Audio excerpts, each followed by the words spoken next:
And it's just like right now, like I'm literally glowing talking about TNA wrestling, of how I'm just in love and immersed with their product.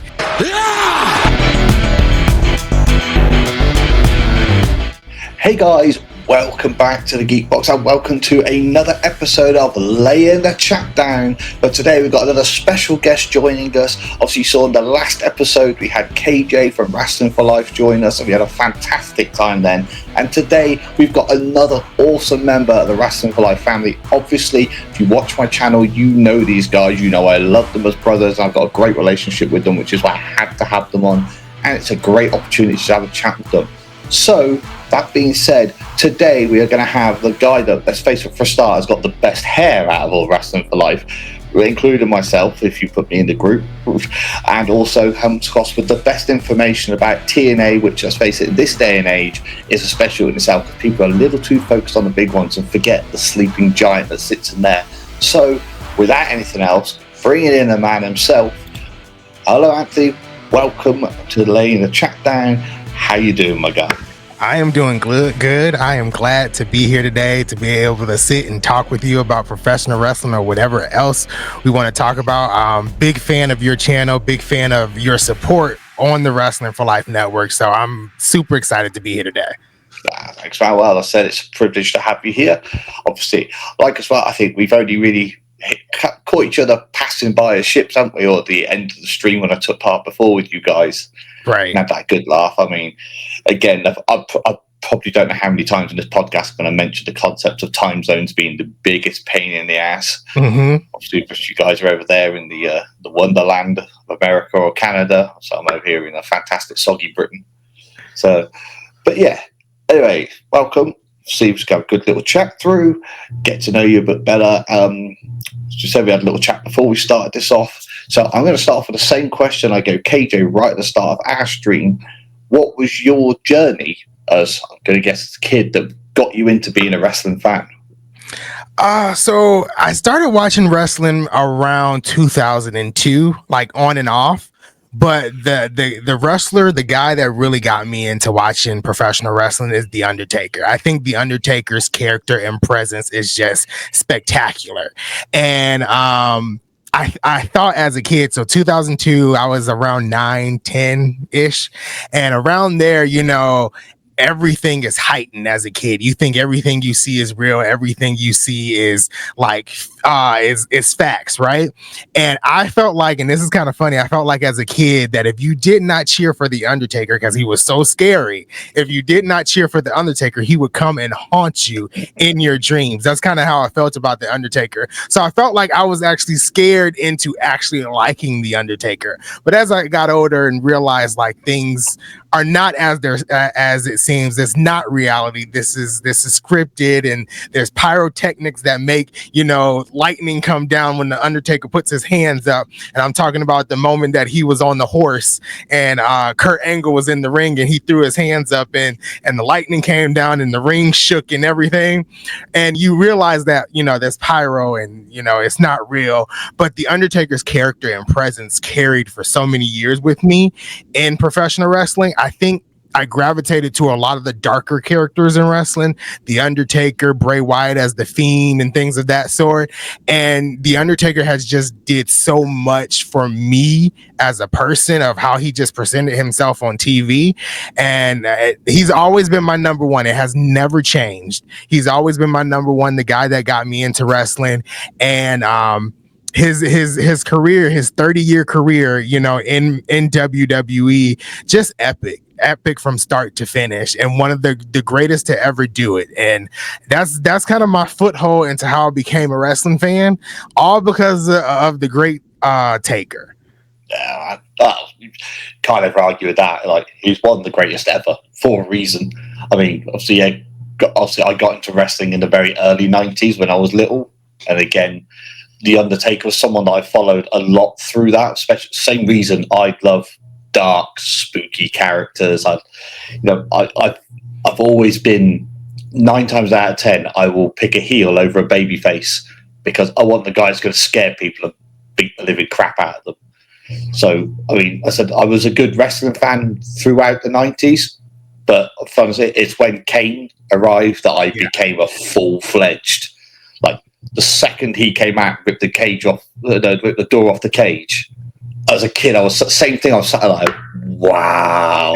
And it's like I love the Undertaker stuff. So having the Undertaker vault and Shawn Michaels being one of my other favorites as well. Right. It was like I'm literally like my dad. I'm like, look at this guy, and my dad's like, all right, calm down. It's like, but he was like, all right, it's the old like he didn't really rip it off like that. They make it. I'm like, yeah, but look how big he is. So yeah, totally get out. Same thing. Pulled through by Ken. So you mentioned Bray Wyatt, another like massive thing. That's when Bray's character, like the cult leader Bray, I loved him in that character. Yeah. When he moved it onto the Fiend, yeah, it was like, I was absolutely just like, again, it's suspend your disbelief. That's the magic of it. Yeah, that's the magic of professional wrestling, suspending the disbelief. And, we mentioned The Undertaker, Kane, Bray Wyatt, and then in TNA, you got guys like Abyss, and you got Rosemary and Jessica Havoc and Crazy Steve, the Decay. Like, you have all these dark characters that, in a way, these characters are really trying to say something to you. That's why they are the way that they are. And it's just for so many years, like in wrestling, it's always been the dark, mysterious characters, that kind of get to me and kind of get me excited to be a professional wrestling fan. Yeah.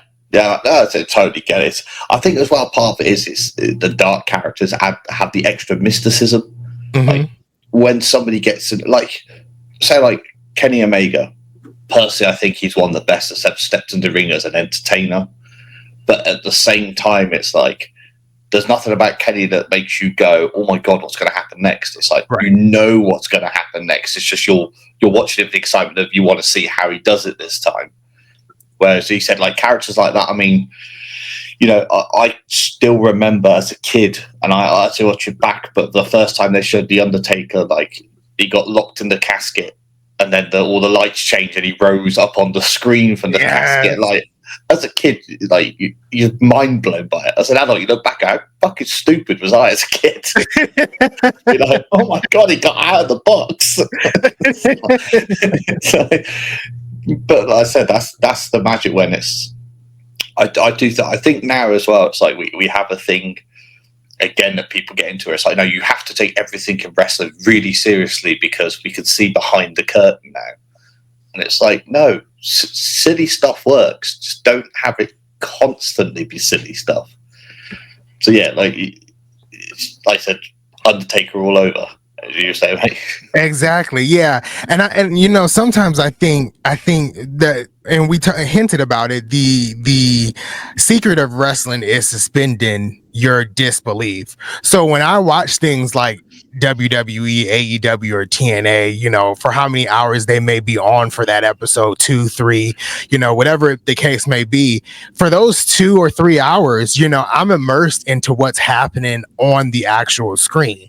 I'm immersed into, whatever storyline they're trying to tell. If we're talking about storylines right now, one of the storylines that I'm most immersed in right now in professional wrestling is anything that's happening with Naomi. And it seems like everything is kind of, everything is surrounding her and Jade and Bianca Belair, and it's suspending my disbelief of what they can actually do in that ring and what story that they're actually telling. So when it comes to actually watching these shows each and every week, when I go into a Raw, a SmackDown, an Impact, a Dynamite, I'm not going into what's happening behind the scenes. I'm going in to see the continuation of the stories that they're trying to bring us for the past couple of months. That's kind of how I go into professional wrestling. And even if you kind of follow me on all my socials, I rarely talk about the things that are happening backstage, because to me, that's not what I'm a wrestling fan for. I'm not here to know what's happening,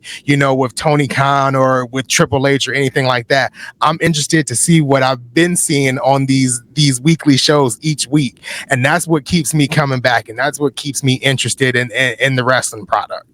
Yeah. Yeah, man. It's like, I get exactly what you mean. I mean, I will say, obviously, people watching as well, you will see there's a link down below after this to go to. Obviously, you've got the Wrasslin for Life Network. Be sure to always go check them out. They're great guys over there. But obviously, for like current stuff, Anthony does a lot on his TikTok of what's going on right now. And like you just said, that's the thing. It's that focus of being a fan.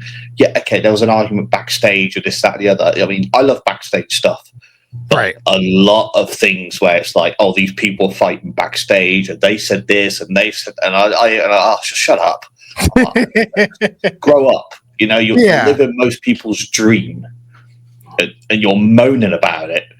So yeah, I get it. It's like I want to know what's happening in the ring. What's the storyline? What's coming next? Like this happened 2 months ago. A prime example right now is CM Punk with the favor.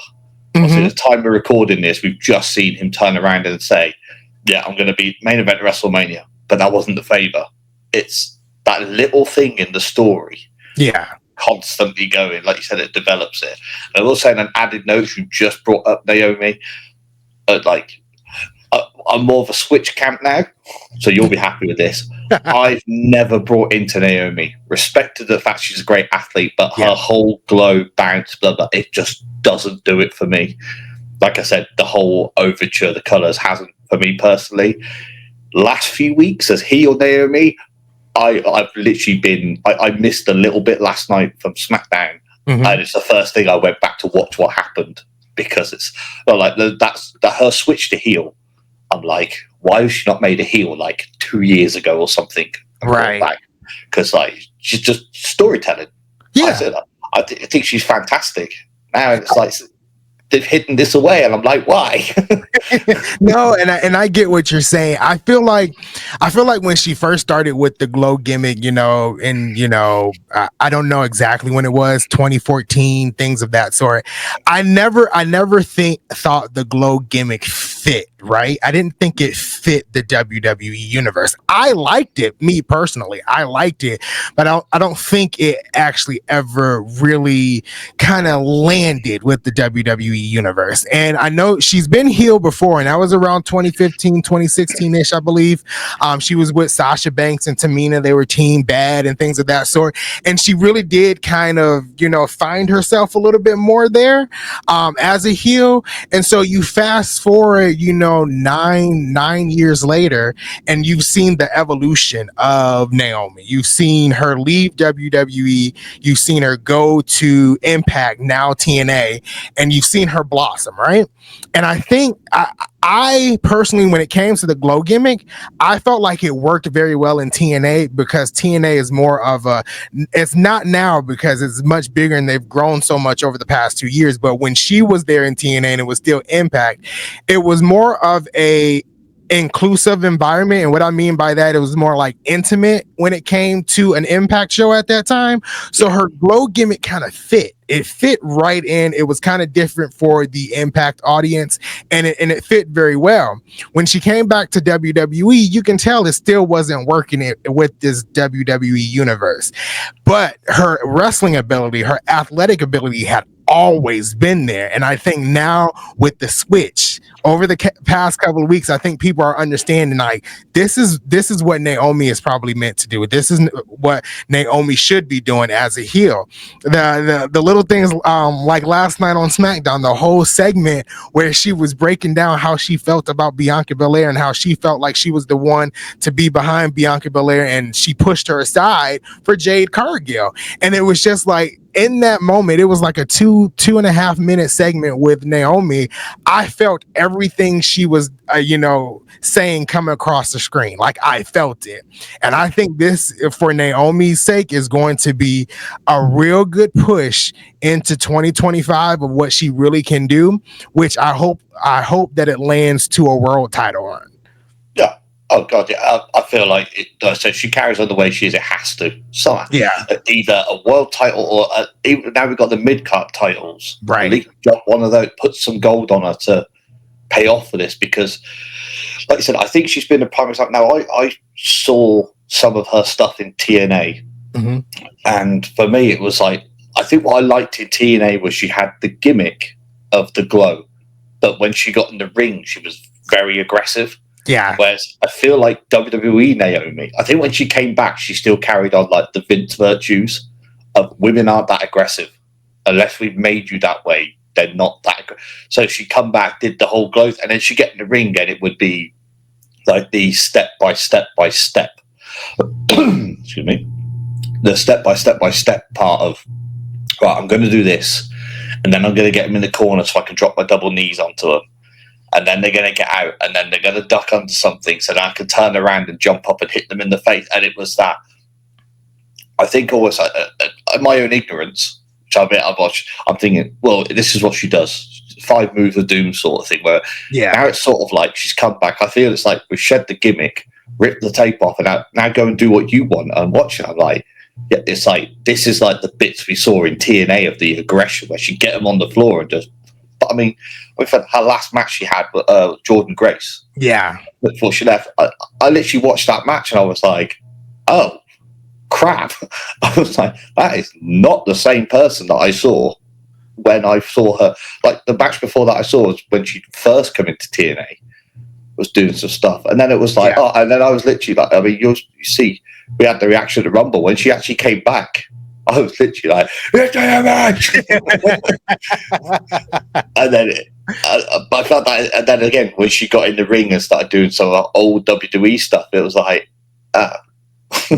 No, that makes total sense, because in her, and she wasn't in TNA very long. It was like nine-ish months. You saw her evolution of how she growed so much from her first match in TNA with Kylan King to her last like singles match in TNA with Jordan Grace. You saw her feud with Deonna Purrazzo. You saw everything she learned from the TNA knockouts, that she learned from Kylan King, Deonna Purrazzo, Mickie James at that time was still there, and Jordan Grace. You saw the progression. She's been very outspoken, saying that Jordan Grace was the one that helped her find her confidence again. Jordan Grace was the one that kind of, talked to her and built and kind of built her back up. And you would think, Jordan Grace has only been around, 7-ish years, somewhere around there, and Naomi's been around from the first time I saw her on TV. That was around 2008, 2009. She's been around for so many years, and you have someone like Jordan Grace helping, Naomi out. And like you said, by the time you got to her last match in TNA with Jordan Grace at Hard to Kill, I was just amazed of how well she had grown. And I always knew that was in Naomi. That's why I was always like a huge fan of hers.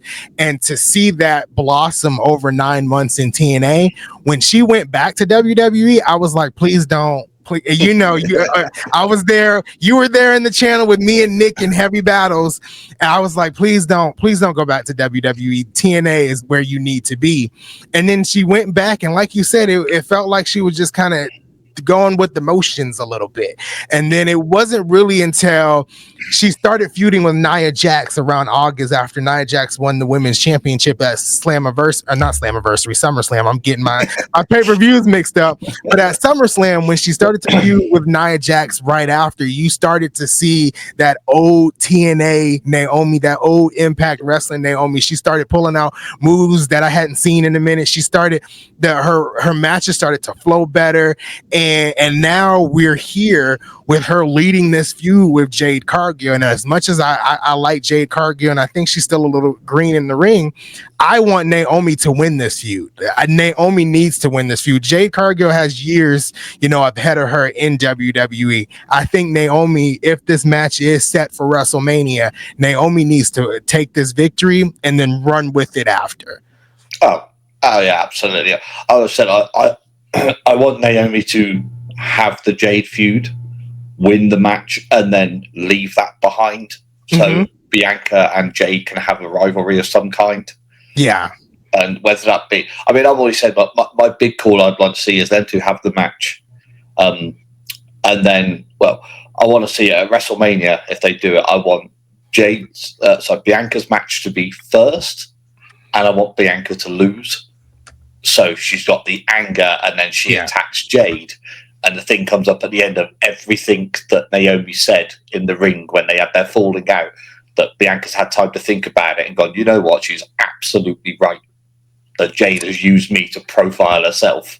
I like that. To me, that would be because then you can either have them as a heel tag team and they can still do their own stuff. Because Bianca's another one. I don't like Bianca as a babyface. I can't buy into her as a babyface. The few times where she's been on the more heelish side of things, it's worked because she's less ABC in the ring and she's just more pure strength and aggression. But yeah, if they give that, but my overture in the long run is I want Naomi to keep running as a heel. I want her to become the women's Money in the Bank for the next one. And I want Jordynne Grace to win the NXT Women's Championship to set the rematch up in NXT. I like that. I like that. Yeah. I think I know one of the first things I said when Jordynne Grace came to WWE is I need to see Jordynne Grace versus Naomi again.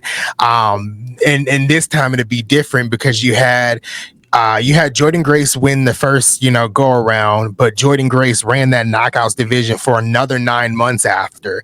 And then you had Naomi go back to WWE and kind of find her footing again. And then now you have them collide in a WWE ring when things are a little different between, things have changed between the last time they fought. I think that's perfect.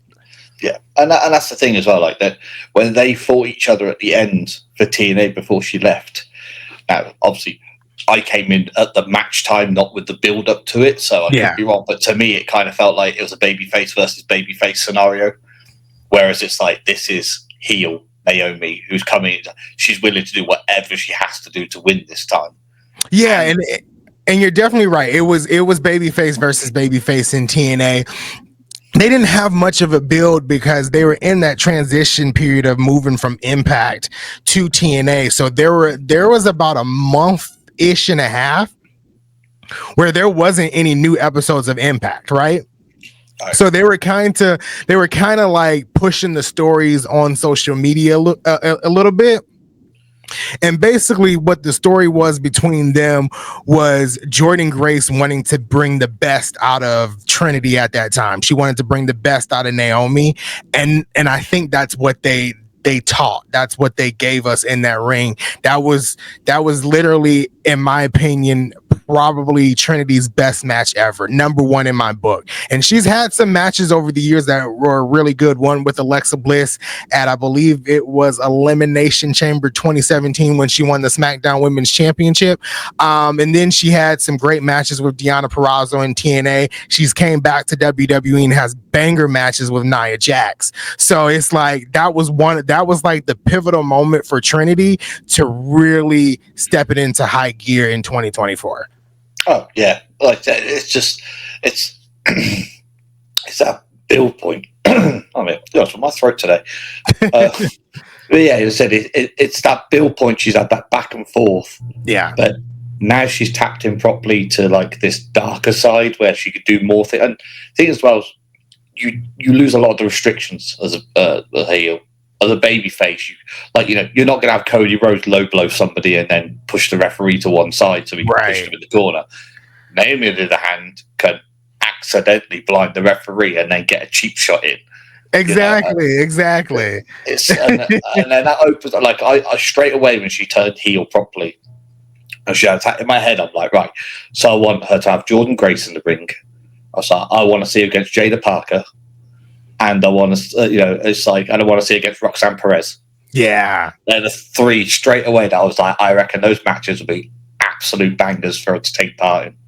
Yeah, absolutely. I agree with you. All three of those matches would be some banger matches to see on WWE TV. Yeah. So yeah, speak obviously, we've touched on TNA a good bit with this. It's a good transition. How did you end up I was going to say the TNA bubble, but that's not really like. How did you end up being like pulled so heavily across the TNA? Because obviously their history has been like a pirate ship in the storm trying to keep their own fan base going. And so there's not a lot of hardcore TNA fans, I think, now because there was an era they were put off. Yeah. Like, for me, I left TNA as a fan. I mean, I was a very casual fan of TNA just because trying to watch it over here in Britain, because they couldn't nail down the contracts right for TV, a lot of it was catching up on YouTube or trying to get this. It'll be on a channel over here, and 6 months later the contract would run out and they wouldn't renew it. So it's like, oh, so now I've got to pay £26 a month just to watch TNA. Yeah. I've never been rich, so. But yeah, it was annoying. It was just before I think it was just before Kurt Angle and that came into it, and they started using the 6-sided ring as well. And for me, the 6-sided ring, after about a month of that, I was like, I can't watch it. Yeah. I was like, the style they used for me was just like, I'm bored. Like, they're spending more time trying to find ways to bounce around the ring than they are actually wrestling a match in it. Yeah. But yeah, so for you, obviously, what was your journey into becoming a TNA fan? So the first time I discovered TNA was on a random Saturday afternoon. I was probably around maybe 12 or 13. Jeff Hardy wasn't in WWE at this time, but on a random Saturday afternoon, there was an episode of TNA Impact on. It was probably around 3 in the afternoon. It was on Fox Sportsnet or Foxnet back then. And I saw Jeff Hardy and I was like, well, this is not WWE. What is this? Right? Realizing it was TNA. And I did sit and actually watch that entire episode. I wasn't like a TNA fan from the beginning. I can't tell you much about the early years of AJ Styles and things of that sort. I'm not going to be that person that would tell you that I've been watching for that long, because I haven't. I've seen episodes of here and there of some of the old stuff when I was a kid. But when I was a kid, I was just heavily WWE because it was easily acceptable. And at times as a kid, we didn't have cable. So what was I watching? It was SmackDown here in the United States when it was on UPN, when it was on the CW, it was on free TV. So it was easier to catch. TNA, when it moved to Spike, it was on cable television. So I really, for a long time, to pivot for just a second, for a long time, I thought SmackDown was the only WWE show because I didn't have cable to watch Monday Night Raw because it was on cable. So for a long time, I thought it was just SmackDown until we, as a kid, we got cable and I was like, oh, there's a Raw too, right? So kind of the same thing for TNA, on and off here. But recently, I would say when I really got into TNA, and at this time it was still Impact Wrestling, there was two creators that talked about TNA in positive lights on social media. One of them, she used to be Luna Havoc. She goes by Chrissy Ann now, her actual name. And then there's another gal, her name is Shayna Hill. She's primarily on TikTok as well, but she does Instagram and stuff like that as well.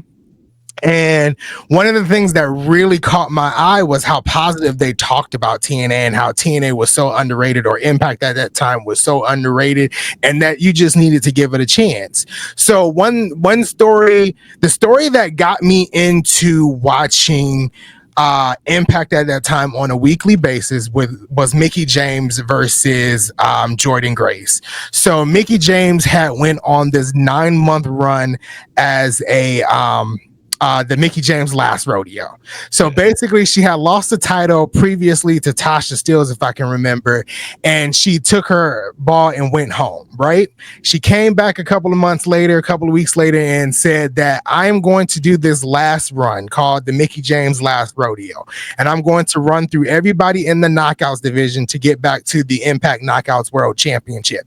And in that time period, if I lose a match in that last rodeo, I'm retiring and you'll never see me again. She ran through the entirety of the Knockouts division, and she got to Jordynne Grace, who was the champion at that time, at Hard to Kill 2023. Now, mind you, I wasn't watching Impact during her last rodeo, but I had kept up with it through social media. So the night before Hard to Kill aired, Impact is great with releasing content. Impact released her entire rodeo on YouTube. I think it was like 2.5 hours, every match that she had on the last rodeo. So I decided to watch all of it. And then the next day was Hard to Kill. I did not pay for Hard to Kill. I found the stream online because I wasn't sure yet. I wasn't sure about Impact. I didn't want to put out the money. And funny thing is, Hard to Kill was actually where I lived that year. It was in Atlanta, so I was actually trying to find a ticket to potentially go just to see that match. The tickets for Impact are fairly cheap, so I was trying to go, but they were sold out. So I found a stream online, and I watched the majority of Hard to Kill, and we got to the Mickey James match. And this was actually the first time I've ever seen Jordynne Grace wrestle. This was my first ever Jordynne Grace match. And it was for the Impact Knockouts World title. They were in the main event. And I believe that match was probably about 20-ish minutes. That was the best women's match I had seen in a very, very long time. And that was the moment where I became a fan. And then I started right after that, literally right after that, I found out that you could watch Impact on YouTube for $1.99 just for the weekly shows. So I immediately subscribed to Impact on YouTube, $1.99, and from that moment on, I started watching weekly, trying to get behind, Impact. And then they started a story with Mickey James and Bully Ray, and how Bully Ray was kind of bullying, in a way, Mickey James. And I really started kind of watching it.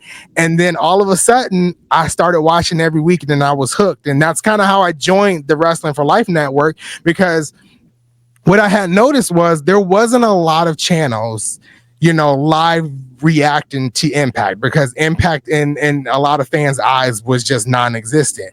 So when I found out that the Wrestling for Life Network was doing it, and they were doing it weekly, it was KJ and Luna Havoc at that time, I was like, I kind of want in on this, and that's when I really started, honing in the content for Impact. There is a period of time that on my TikTok channel, I wasn't even talking about WWE. Everything was Impact. Everything Impact was doing, I was talking about it. I was trying to get more people to watch.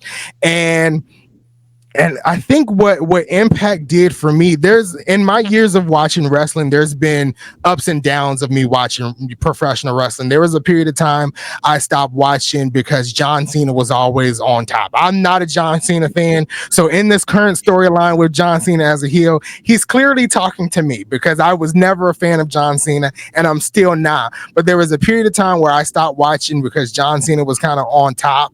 Then there was a separate period of time where all of the greats were retiring. The Undertaker was leaving. Triple H was gone. Batista, who was absolute one of my childhood favorites, was leaving. And I kind of stopped watching there a little bit.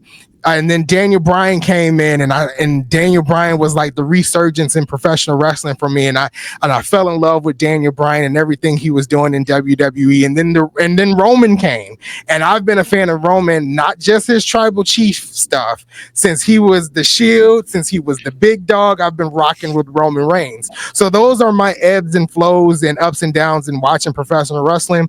So when I got into Impact brought that love that I was seeking from wrestling, that same love that got me into it with The Undertaker. I was looking for that again, and Impact gave that to me in a way. And that's when I was gung-ho TNA. My first TNA show that I ever went to, or Impact at that time, is I flew to Buffalo, New York. Now, I'm originally from Buffalo, New York. I live in Atlanta, but I flew to Buffalo, New York. I have family that lives in Buffalo, New York. My grandmother still lives there. I borrowed her car, and I drove 2.5 hours to London, Ontario, Canada, to see Impact Wrestling's Under Siege. And I think that was 2023. That was Trinity's first, or Naomi's first pay-per-view match on TNA at that time. And I drove 2.5 hours to London, Ontario, Canada. That was the best wrestling show I have ever been to. Literally, Under Siege was the best wrestling show I've ever been to. And ever since then, I've been everything TNA.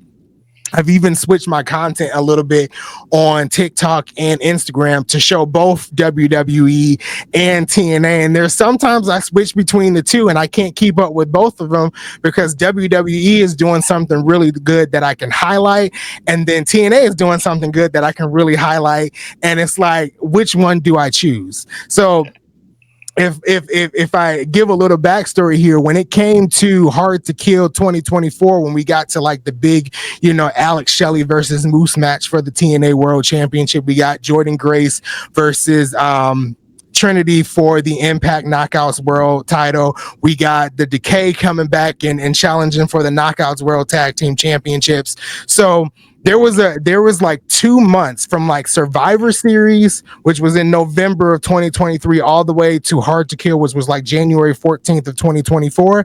All I made was TNA content. I was hyping up Hard to Kill like it was going to be the greatest professional wrestling show ever. There was even one point in my content I was telling people, I'm gonna get back to WWE, I promise. But I just got to tell you that TNA is coming back. This was the transitional period between Impact and TNA. TNA is coming back. You got to watch Hard to Kill. You got to be seated for Hard to Kill. There's going to be great matches and everything like that. And it's just like right now, like I'm literally glowing talking about TNA wrestling, of how I'm just in love and immersed with their product. And TNA, just like any other company, is not perfect. Like we live streamed TNA this past week on the channel. It wasn't the greatest episode of TNA Impact. I gave it, I think, a 7 out of 10. But it's just the fact that TNA tries so hard to put out the best content, and it's just like is not respected by a lot of the wrestling fans. And that's what bothers me, because I'm like, if you give it a chance, if you give TNA 3 episodes of your time on a Thursday night from 8 to 10, I'm telling you, you won't be disappointed. There'll be one thing. There might be 2 things or 3 things, but I can guarantee you there'll be one thing on an episode of TNA Impact that gets you to come back that following week. And that's how it got me. There was one thing. There was Mickie James versus Jordan Grace and that match at Hard to Kill that got me to come back the next week. And then they continued with Mickie James and Bully Ray for a couple of weeks. And I came back another week. And then we got this whole Monsters Ball match between Crazy Steve and one of the members of the Rascals. I'm losing his name right now. Trey Miguel. We got this huge match with Trey Miguel and Crazy Steve for the X Division Championship. It was a Monsters Ball match, and I came back for that, and how immersed I was in that Monsters Ball match. And it just continued each and every week after that. And then now it's, 2 years later, I'm here watching every week.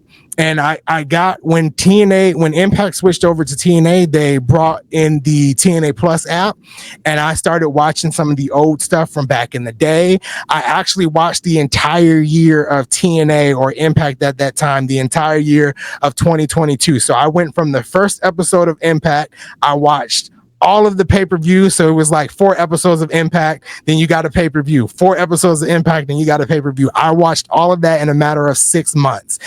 That's how immersed I was into Impact and into TNA, and how honestly it grew my love for professional wrestling just a little bit more. And I know I literally just talked for about 20 minutes of how much I love TNA, but TNA holds a special place in my little wrestling heart of how well it just delivers a product each and every week. Yeah, man. And I say this, buddy. I mean, I said, don't worry about how long you talk. I mean, you're the guest on here for a reason. That's why I wanted to ask you that. And on top of that, it's the passion you've got for TNA is so refreshing as a wrestling fan, because TNA has such a, I'd say 95% positive fan base overall. I very rarely hear somebody directly say TNA, they sucks.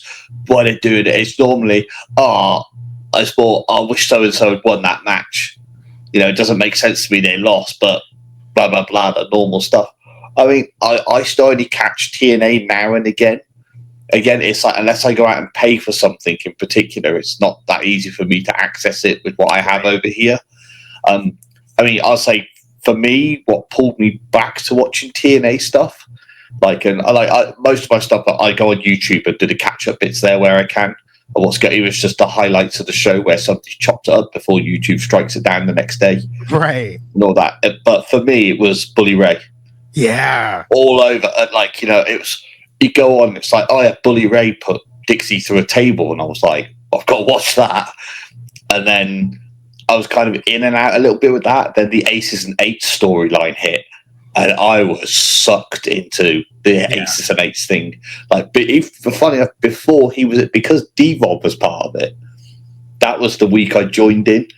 And I thought, is this going to be the thing? It's going to be the brother versus brother. Obviously, he wants to stick up for Hogan and Brooke because of all that. And, they crossed a lot of different storylines with it, which I loved. And also, listening to Bully Ray just absolutely berate Hogan is like a win any day of the week for me because fuck Hogan. No, absolutely, absolutely. But yeah, that whole thing when they were in the cage, and for me it's my favorite moment in TNA history when they're in the cage. And obviously Taz is going off because obviously he's already been revealed as a member and all that. And then Bully turns around and just stares at Devon. And in that moment, I just went, he's the fucking leader. It's like they mentioned their leaders coming. The moment he just looked at it, it clicked. It's like, almost like, how can I be so dumb not to see that coming? Yeah, and everything that rolled on for that. Obviously, the following show, then they did the reveal where he did the president's speech, didn't he? First time he wore the colours and all that. Yeah. And I was like, and again, they did that. They're probably about 3 months later because we had it over here where you could watch it on a couple of different channels. They replay it a few days later, but you could actually watch the whole show.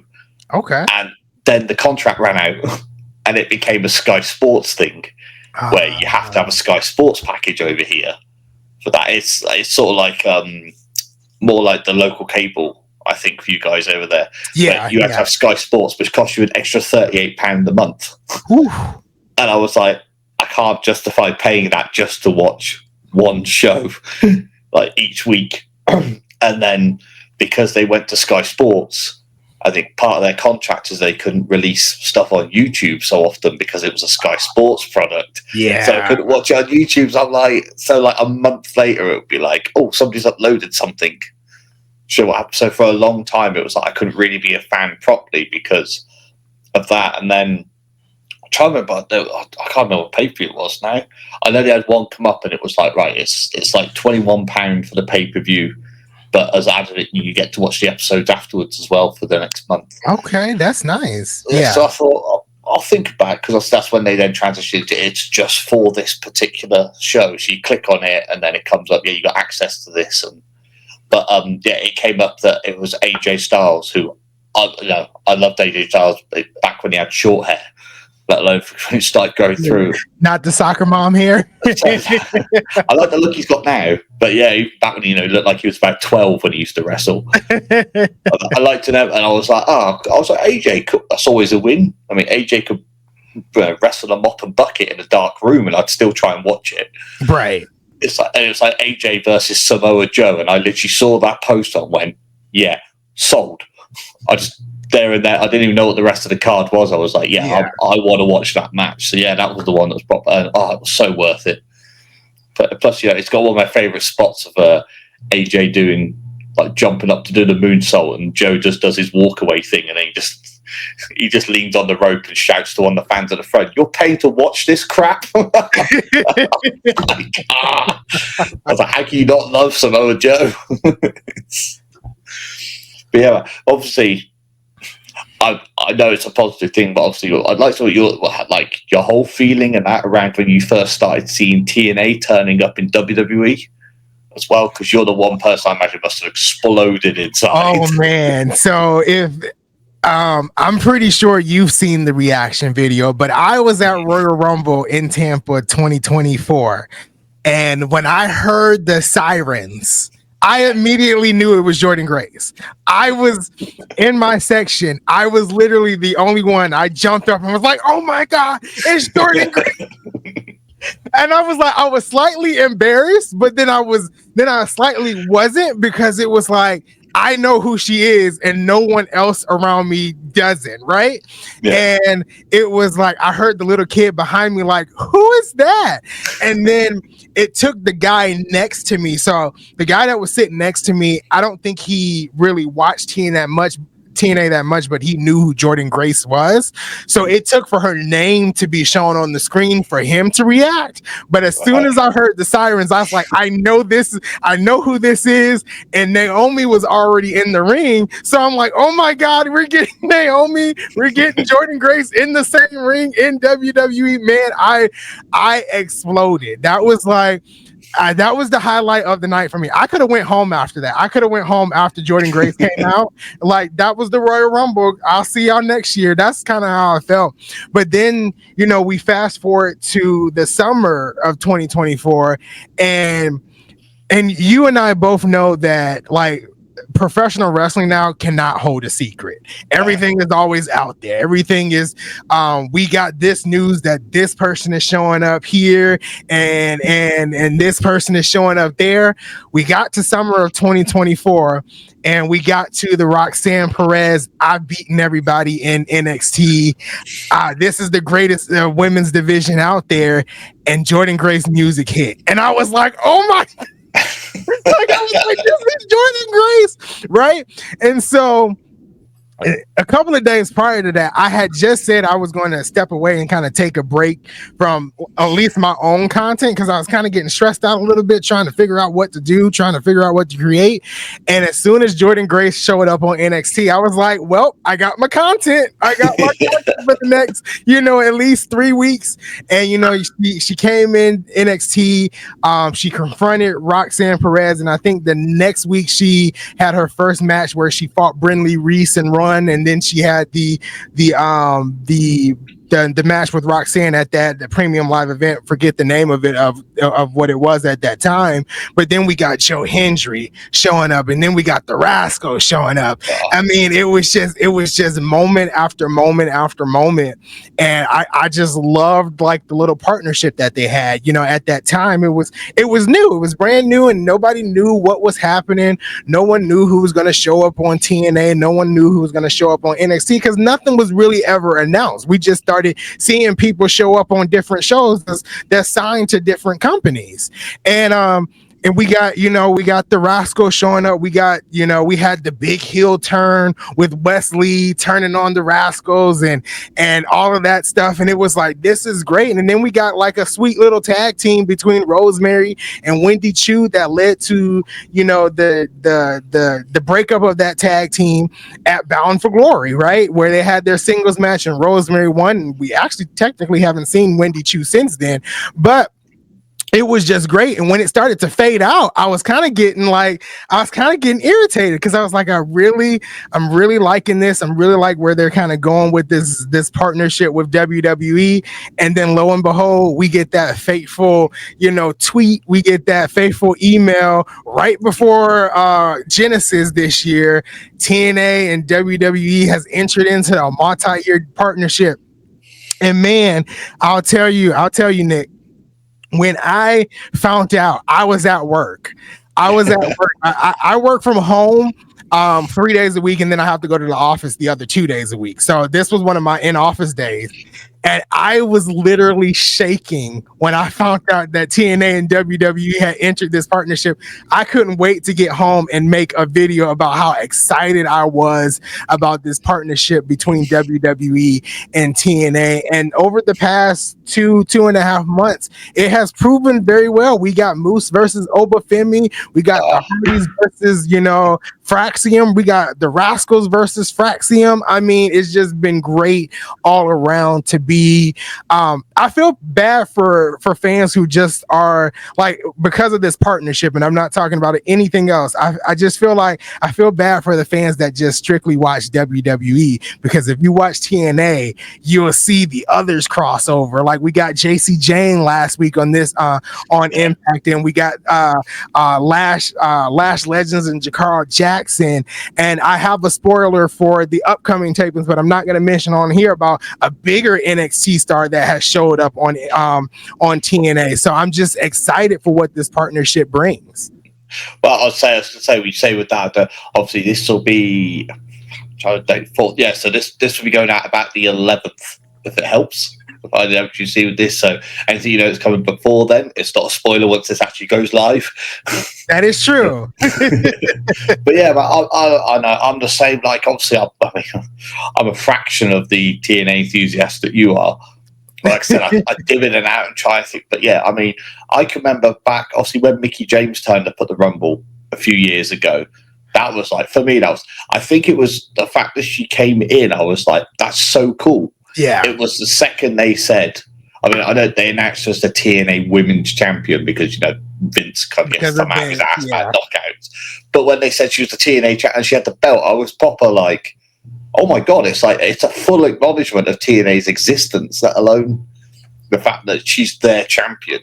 Then they said fast forward in. I remember, obviously my reactions up when Jordan Grace's music came on for the Rumble. I literally heard it and I heard the siren and I literally started saying to my missus, like I said, I think I just said something like, I said, "Who's knocking off the tier?" And I just started saying, it was almost like the penny dropped as I said it to myself. Then her name came up and I was like, "Oh shit!" Like, it's actually Jordan Grace. Like the whole thing. Oh yeah, you see, actually, I'm just like, my missus like, because she doesn't watch TNA now at all. She was like, "Oh, is this good?" I was like, "Good." I was like, "It's like the best women's wrestler they've ever had." Exactly. Yeah. And it's that thing of like, is she here as a TNA star or is she signed with WWE? And I've just missed the loop. And then obviously, they announced her as a Knockouts champion. I was like, I think hearing the actual word Knockouts for me was like the whole like, oh shit, like this is TNA. Yeah. And then they started about her, and obviously they, and then she got face to face, obviously, with Naomi, and they said, when they said, obviously, Naomi's last match in TNA was against this woman for the title, obviously Trinity. Back then, I was like, they're even talking about her as Trinity. Yes. I was like, what in the not Vince McMahon is going on here? Exactly. That's like that was like the changing of the guard moment, right? I think and I'll talk about Mickie James for a second. I think Mickie James was the person that broke the door. Like she opened it coming in and doing her Rumble spot, still signed to TNA at that time. And hearing her story of how she fought for every little thing to just having her hardcore country music played and not her WWE theme played. She fought for that. She fought for the title to be able to hold the title, walk into the ring where, it was first agreed upon that she would. And then she said she got there at the Royal Rumble and Vince was like, no. And she was like, then I'm not doing it. Like, it's just like, she really wanted to put the focus on TNA at that time. And it was what was shocking, what most people really don't realize about her entrant into the Royal Rumble. When her music hit as hardcore country, the fans immediately knew it was Mickie James. But what they immediately didn't know that she was holding the title. So as she walked to the ring and held the Impact Knockouts title at that time, she got a secondary pop just for holding the title. So she really was the one to open up the door. And then you fast forward to Jordan Grace and you hear her music and she comes out. And now obviously I'm there live, so I don't hear the commentary. But when I get back home, I watched the entire Royal Rumble again, and I heard, Corey Graves, this is the woman Naomi lost the title to, and you hear, this is the TNA Knockouts World Champion, and you hear, I can't think of his name right now, but Pat McAfee. Okay. You hear Pat McAfee scream, "This is the TNA champion. She's an absolute beast." And it's like the door is like broken. They can mention outside companies, and now you fast forward to where we are in this year now, and you got Penta in there, and you got Ray Phoenix coming back, and you hear the commentary mention that Penta is a former TNA champion. He's a former Lucha Underground champion. He's did this in AAA. He's did this in this company, and it's like we can mention that, right? And you hear the women's matches, and you go out there and you hear you have Chelsea Green and Michi, and you hear both of these women are former TNA knockouts. They're former TNA champions and things of that sort. And it's like, this is brand new. Like this is brand new to the broader spectrum of the WWE universe, because there is a section of the WWE universe, and that's not bad. What I'm about to say is not bad, but there's a section of the WWE universe that just strictly watches WWE, and that's okay. It's nothing wrong with that. You consume the wrestling that you want to consume, but it just, for that section of the WWE fans, they hear this on commentary and they're like, now I got to go check out what they did in AAA. Now I got to go check out what they did in TNA. Now I got to go find some episodes of Lucha Underground, which I'm in the process of doing, and finding out what happened over there in Lucha Underground with Penta and Chelsea Green. So it's things of that sort that now WWE had been isolated for so many years from the outside world of wrestling. Now you got commentary mentioning it, and it's like we're included now. Like now we can go out there and watch that stuff that WWE is talking about. Yeah, I mean, and they mentioned it last week, and I laughed. I said I didn't catch it on the live stream because of, like, you know, like something I didn't get, like, when you live stream, you're watching the show, and it's like you've got to have two brains, one to watch the show and one to do the live stream itself. Mm-hmm. And you know, I was doing that, and I noticed when I went back and watched it again, they turned around and they mentioned. They literally said, you know, Penta, like, obviously one of the toughest opponents he's had before is, you know, our US women's champion. And they laughed, but I was like, they just said that on Raw. The fact that Penta fought Chelsea Green. Right. I was like, that would never have happened with the old manager. It's like, you know, and people not, this is the thing, like, I am a Triple H defender. When people slag Triple H over, I have to rein in being a bit of a fanboy to stop myself from being like, listen back in here. It's like, because I hate people that are like that, but that's one that does tweet me. And like, obviously, Triple H said in a post-show interview before they did the media scrum, where he said, someone said about, obviously, they've opened up the forbidden door, and he said, don't use the term forbidden door. He was like, I hate that term. He said, it just sounds stupid and childish to me. Yeah, people I remember that. taking shots, taking shots at AEW. Oh, he's such a baby. You can look at him go, and it's like he's shown through his actions, like he hates the term forbidden door, because he's like, it's not forbidden door. The door's open, and we're wrestling fans. And now it's like the acknowledgement of, you're a wrestling fan, so you watch other wrestling apart from WWE. So we want to bring those fans into our product, and you know, because like he said himself before, he'd wrestle a WWE show, he'd go on the tour, catch up with what he could with the other shows, and when he got home, he was watching pre-tapes of what happens in Japan, what happened in Mexico. What, you know, he'd get home and he'd say, like Steph would say to him, said it before, she'd be like, you've just gotten home from wrestling for the last 13 days, and you're spending your free time watching wrestling tapes. Like, can we do something else? You know? Yeah, no, absolutely. I mean, we all consume professional wrestling in a different way, and professional wrestlers watch, you know, as much professional wrestling as possible, right? Professional wrestling fans, you know, you have the select few that they're loyal to one company and not the other, but the majority of us, you know, we watch so many different, you know, wrestling promotions. And you know, that term forbidden door, for me, like, I feel like that was just coined by the wrestling fans. You know, every, you know, you hit it. You said that, you know, we all watch all different types of wrestling, and now in a way, the door was forbidden for WWE because it was more so Vince didn't want anything, you know, done outside of WWE. But when Triple H came in, it was gung ho that, you know, they wanted to work with other promotions, you know, and now you got them working with GCW, and a part of the WWE ID tournament is going to be held at a GCW show through WrestleMania weekend, right? You got TNA Unbreakable coming up, where I'm sure NXT stars are going to be at TNA Unbreakable. You got Natalia, who is one of my favorite women's wrestlers of all time, going over to NWA working. She's going to be at a GCW show as well. And it's like, this is what Triple H wanted. And I think the purpose of this is for a lot of underutilized talent. And one person that said this very well on Impact 2 weeks ago was Tatum Paxley, when she showed up for the first time in a couple of months. She said, I'm tired of being underutilized and undervalued, and this is why I'm here in TNA. It gives these people that are not shown on NXT weekly to be shown on a different company's television to get their name out there. And it's vice versa. The guys and gals that are not technically being used in TNA can go over to NXT, which is very rare because a lot of the roster is used in TNA. But they can go over to NXT and get their name, shown in NXT, which WWE has the larger fan base. That's why Jordynne Grace is where she is today. She stepped over to WWE in the Royal Rumble, and now she's one of the biggest women's wrestlers in the entire world.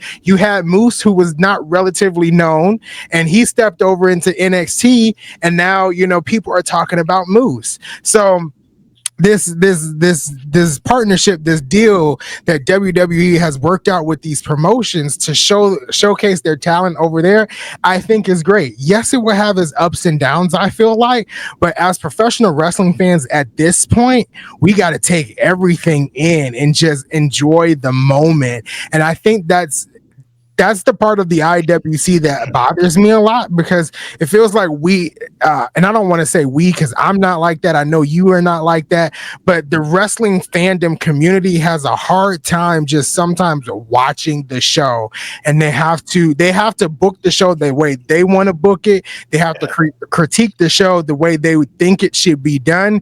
And for me, I just want to watch it. Now, if there's something I don't like, I will say, well, I didn't really like that. Like this week's episode of Dynamite, I didn't really like the second hour of Dynamite, so I didn't really watch it.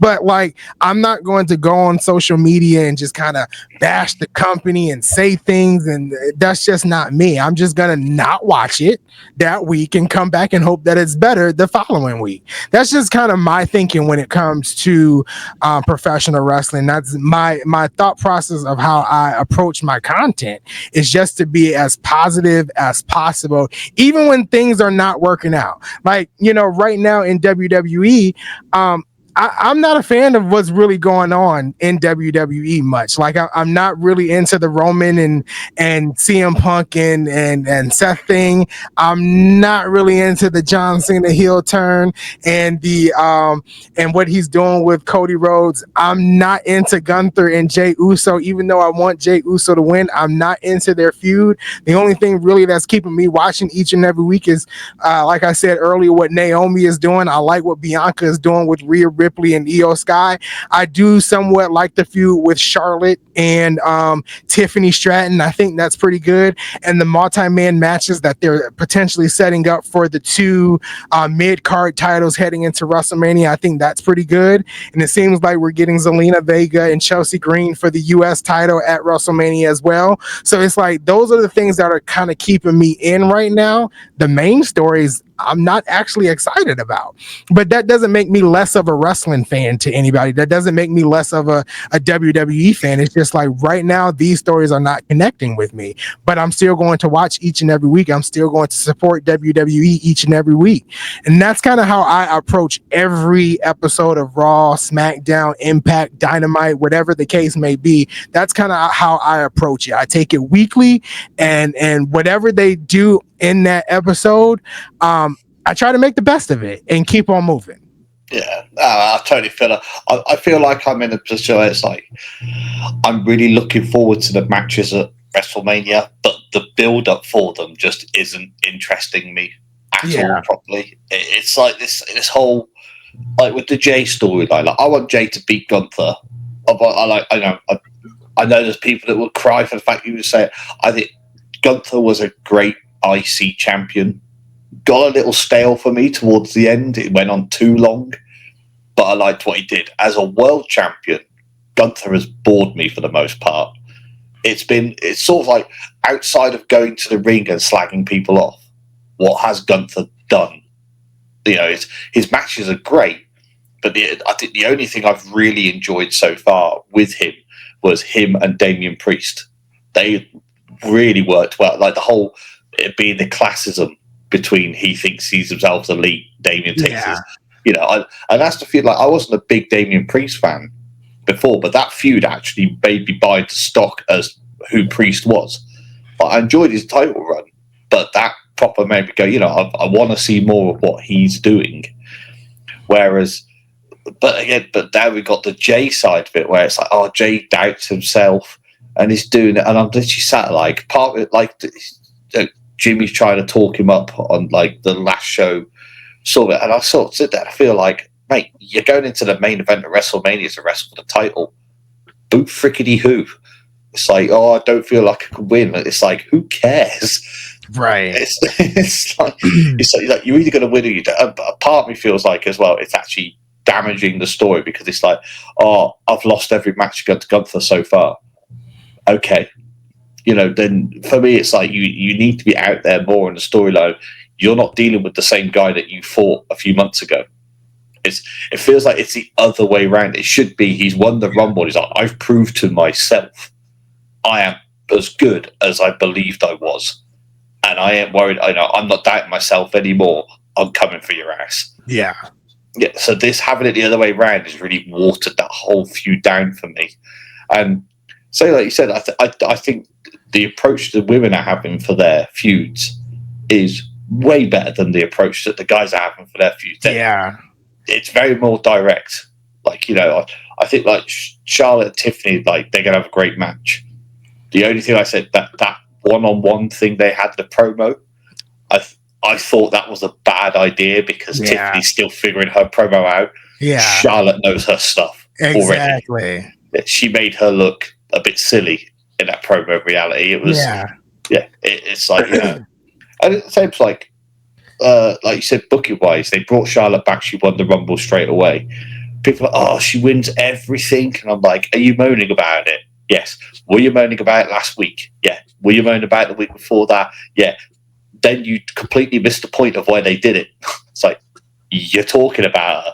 Exactly. And I think Charlotte even said it best when you mentioned the promo she kind of had with Tiffany, where I think Tiffany Stratton had said something, the fans don't even want you, and Charlotte immediately came back and was like, they're either wooing or booing, and it's like they're talking about me. They if they hate me, they're booing me. If they love me, they're doing the woo with me. So you're exactly right.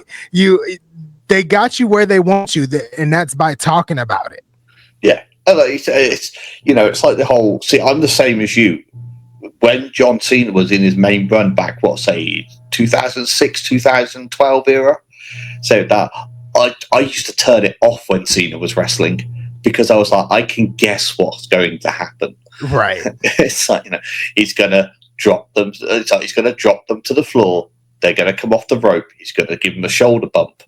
It's like, then they're going to fight back in a cheap shot. Then he's going to get up. He's going to give him the twisting back body drop. He's going to do, you can't see me. Then there's going to be a little bit more spiel. Something else is going to happen. So it's like, oh my God, they're going to overcome. And then Cena's going to power through, lift them up, and give them the AA. Well, the FUs was, it's like, I don't need to watch the match to know that's going to happen. Right.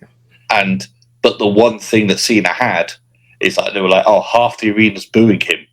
The other half are cheering him. It's like, it just shows like if he was that good, everybody was cheering. It's like, no, he's that good because everyone's reacting to him. Mm-hmm. And it's like, and the other guy in the ring can't get a reaction out of the audience at all. Exactly. And it's like, that's where sometimes it comes when you think of Cena buries people because he just everything's him. He just washes over them. It's like, that's why then you had guys like Randy Orton that everyone's cheering and booing Cena, and Randy Orton would just kick him square in the nuts and be like, yeah, now what you going to do? Yeah. And it's like, yeah, because Orton understands the concept of, no, now you're going to react to me. Screw that guy. Right. That's what you're like, exactly right there. That is like the Cena heel turn, the shock of it was I mean, I literally went, I think my missus got to halfway through the last match, and then she was like, "Oh, she was like, the match isn't gripping me enough to keep me awake." It's like nearly 5 a.m. for us then. So she's like, "I'm going to bed." I was like, "Fair enough." I watched the end of the match, and I was like, Seth stomping Punk to give Cena a win. I was like, "Oh, that's cool." But the second The Rock did the symbol thing and Cena's face changed, I just went, "Wow." I was like, he's not going to turn now. He's going to turn around to The Rock or something and be like, "Yeah, F you. You think you can make me sell my soul after everything these people have done for me?" Yeah. So when he kicked Cody, I literally went into proper silent mode. I just went, I was like, I don't know how to respond to this. what's going on? I turned back into a kid. I was just like, I sat and I literally, I wish I'd have actually been recording my reaction, because they obviously they did the whole thing. I think I called Travis Scott a piece of shit about 5 times to myself through it. I was like, what the hell's this guy's problem? Like, proper like slapping Cody, and like, why is he even here? Right. Yeah. And then when it cut off, I sat there and then I just went, what the fuck just happened? It's that genuine, like, I know it's a storyline, but my brain can't push aside the concept that it's not real. And it's like, that moment was fantastic. The promos he's done since have been great. But outside of that, I feel like I'm almost falling back into that. But Cena's not doing anything else to make me be like, oh my God, I can't wait to see him and Cody fight.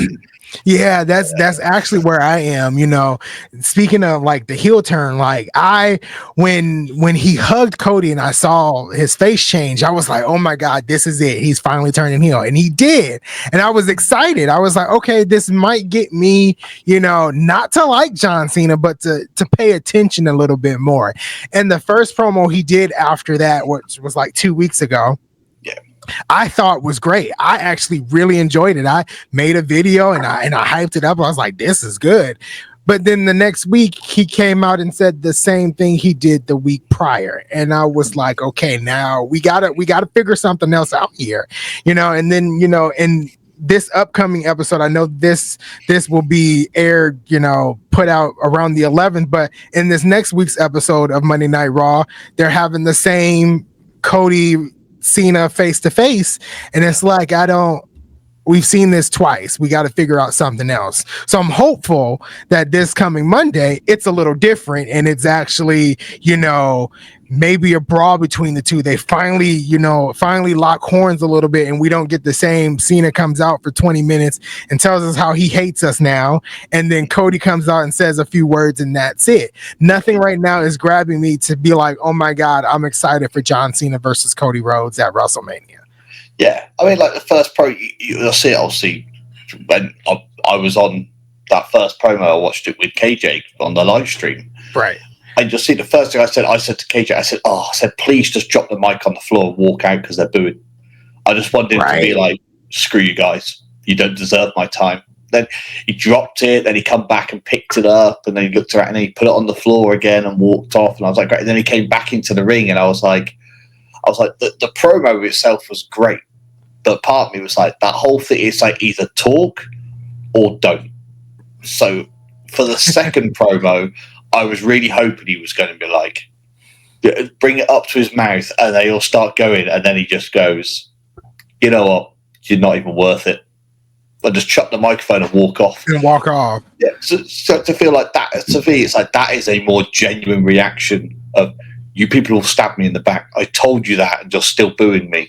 Yeah. To be like, no, I'm going to waste my breath on it.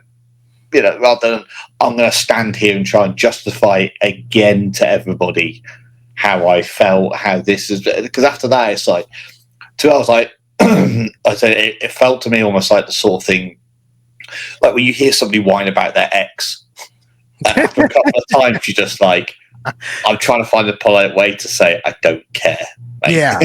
You know, it's like either do something about it or shut up whining about it at this point. And obviously with TV, you got the option to just turn it off. So it was like, you know, like I only pretty much knew the second half of his promo because Nick and KJ were talking about it, and I was watching the live stream. So I had the live stream on louder than I had the actual TV on. At that point, so it was like, I'm enjoying the chat over there because the show wasn't giving me the grip to be like, oh, I want to watch that and hear what the boys are saying in the background. Instead, it's like, I want to hear what the boys are saying. The show's kind of secondary in itself. Yeah, and that's what I mean. It's like now I'm like, either have a scrap in the ring, you know, do the old, you know, put somebody through a table if you need to, or whatever you're going to do for a contract signing. But outside of that, I'm like, can we just get to the match itself? Right. It's like I'm more concerned. I want to see how The Rock's involvement is in it now. That's the only thing that's the gripper for me. Like, I get that. It's like, is he going to be, you know, there for the match? Is he going to be at ringside? Is he going to get involved? Is he going to get involved to the point where actually, Cody Rhodes loses the title to John Cena. So, excuse me, but yeah, so it's like, I'm excited for that aspect, The Rock's involvement, but after that, it's like I don't know. It's just there's nothing like keeping me like this is going to be the story that I'm excited for going into WrestleMania, and it's honestly not. And I mean, we're fans, right? We can't book the show. We can't, any of that. So we kind of have to watch each and every week. But it's like sometimes, I found myself over the past couple of weeks, like not watching a full episode of Raw, not watching a full episode of SmackDown, because it's just like, it's not giving me enough to keep me interested. But I'm not going to not come back next week, because I'm hopeful that next week is better than the last week. Well, that's things I've had people the last few weeks that say to me as well, oh, I had somebody message say, "Oh, are you still doing the reaction videos for WWE?" They're like, "Because you're not posting anything up really for the past week and that." And I was like, "Because nothing's happened really that facilitates enough excitement for me to go, right, I'm going to sit for 3 hours and make a video." It's like, that's the thing I say to people sometimes, like, I'm like, I never complain about the process because I like the editing, like, you do what you have to do to create videos. But I'll say sometimes a 25 minute video that you're watching on my channel is like, sometimes it's about 4 hours of work sifting through. It's like I have to find it, where, especially when you get channels where they just talk all over the place. You've got no idea where in the show they've actually got to. Right. It's like you got to go back forth until finally somebody's like, "Oh my God, like so and so did this." I'm like, right, so I know they've done that. Now, if I find that on the show, then I know what I'm looking for happened 47 minutes after that moment. Right. So they go back to their stream and go forward 47 minutes to find it. It's like, I'm like, so it's like, if something exciting happens, I can jump on it. But a lot of the stuff lately, there's not really been anything. It's like, it's like I've got to do videos for, obviously SmackDown had just passed because there'd been, obviously I've got like Naomi's attack to do and all the stuff with the signing at the end. So I've got those to do, which I'm looking forward to. But yeah, it's like you said, the shows have been okay, but there's been nothing there. There's nothing. If I was a kid that I'd be in school the next day, like, "Oh my God, did you see SmackDown last night? I just see Raw last night. Oh my God, can you believe?" There's not much of that going on. So it's it's like that. Like you said, it's a slow burn. Yeah, there's nothing wrong with that. But like you said, at the end, I'm now the thing of like, I want to start getting to the conclusion of what's actually happening. Yeah, no, absolutely. And I think long-term storytelling is great, right? We see it all around in television, to be honest, just not in wrestling. We see it in, if you watch Law and Order, if you see any of those shows, there are times when there's long-term storytelling and they're pushing out the final moment for the season finale or whatever the case may be. But sometimes you kind of got to get to the point a little quick, right? And I feel like you mentioned earlier, like the favor with CM Punk. Like I was all in with this favor, and I was thinking the favor was the main event of WrestleMania. And so last night on SmackDown, when it was like, that's not what I want, that's not the favor, I was like, okay, I've checked out, because like I thought this is what you wanted, right? And I know, and in my head, that's me booking the show and booking the outcome, right? But now we have to wait X amount of time to know what the favor is. And I'm like, do I want to wait that long? Like, is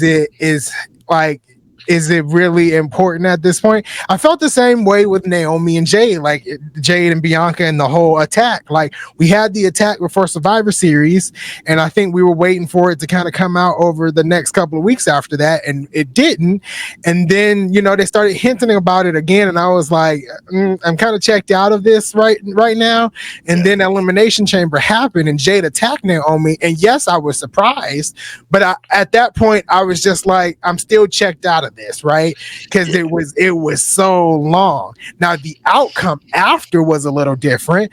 After the attack, and we had that raw emotion promo between Bianca and Naomi. That's what lit the fire, for me, that raw emotion between those two, and then Naomi turning heel, and now we have the product of that. So even though it was long-term storytelling, the the initial outcome with Jade attacking Naomi at Elimination Chamber still didn't grip me, but now the outcome after that has. Now I'm sucked back in because now we're in the meat, we're in the heat of things, we're expanding the story, we're driving the story. Now I'm back in. It's just that long period of not knowing anything is really kind of annoying, and I understand that they're trying to put on a show and trying to tell a story, but sometimes it just you get a little impatient, and I think that's just with any show, period. With any type of show, when you're waiting for the big moment to happen between the two main characters, and you watching a show that has 22 episodes in it,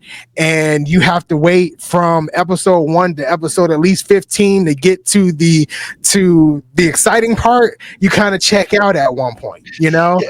Yeah. I think as well, you've got to have your filler between has to hold up the line. That's I think one of the best examples of all time, go back like I mentioned earlier, like the debut of Kane, obviously one of the biggest moments of wrestling for me, but people I think forget from back then that Kane wasn't mentioned for 4 months that year.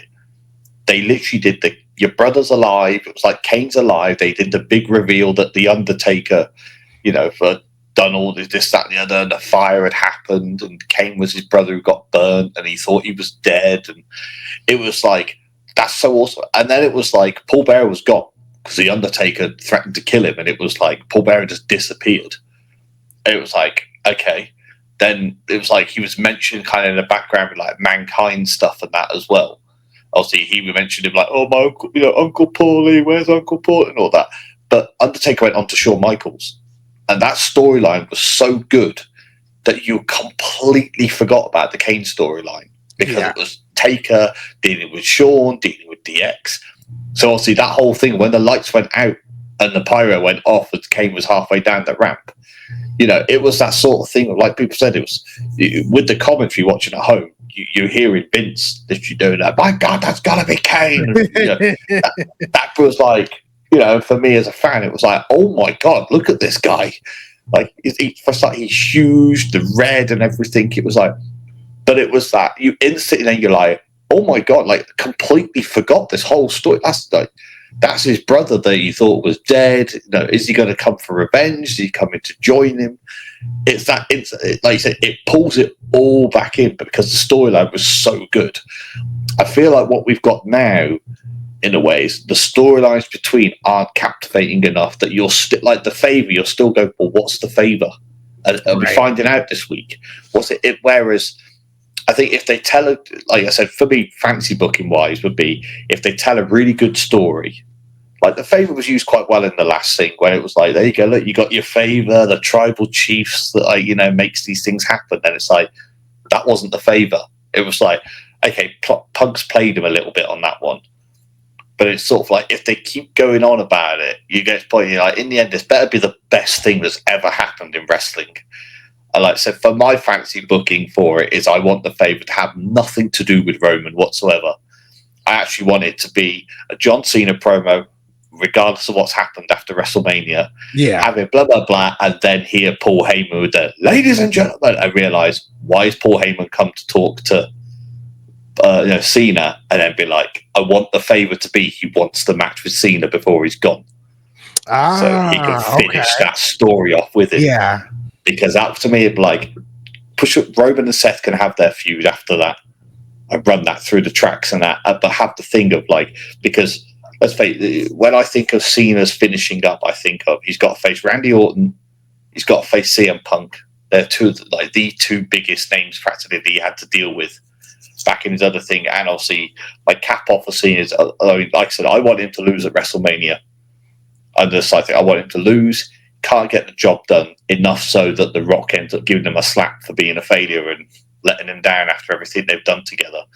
And it's like, I wasn't a biggest fan of the Cena Rock matches when they happened back in the day, but in my head I'm like, The Rock's got a victory, Cena's got a victory, we've still got the rubber match.